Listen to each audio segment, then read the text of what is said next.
పూజా విధానం, పూజ చేయమన్నారు. అక్షింతలు అనేవి ఎందుకేస్తాం, దాని ఆంతర్యం ఏంటి, 2 దీపాలు పెడతాం, 2 దీపాల ఆంతర్యం ఏమిటి ఏమ్మా, అందులో నూనె పోస్తాం, నూనె ఆంతర్యం ఏమిటి, ఒక ఆయనేమో ఇంకో ఆయిల్ ఏమంటాడు, ఒక ఆయన కొబ్బరి నూనె ఏమంటాడు, ఇంకో అంతే. సమాజంలో ఎంతో నమ్మకాలు, విశ్వాసాలు ఒక్కొక్క ఊర్లలో, ఒక్కొక్క దేశంలో, ఒక్కొక్క ప్రాంతంలో వాళ్ళ నమ్మకాలు, విశ్వాసాలతో ఈ పూజలు జరుగుతాయి నాన్న.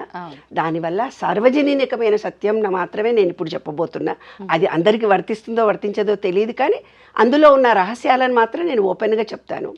అయితే ఏంటంటే, బియ్యము అనేది వైట్ అంటే చంద్రుడికి సంబంధించింది, అది మన ఆజ్ఞాచక్రానికి సంబంధించింది.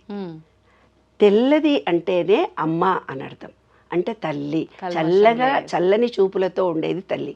ఈ విశ్వం మొత్తంలో అన్నం పరబ్రహ్మ స్వరూపం అన్నారు. అంటే ఏంది, ఆ బియ్యానికి ఒక వైబ్రేషన్ ఎక్కువ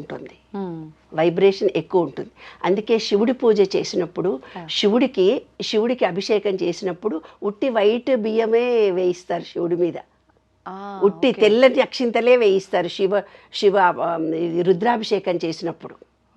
తర్వాత అక్షింతలు వేస్తారు.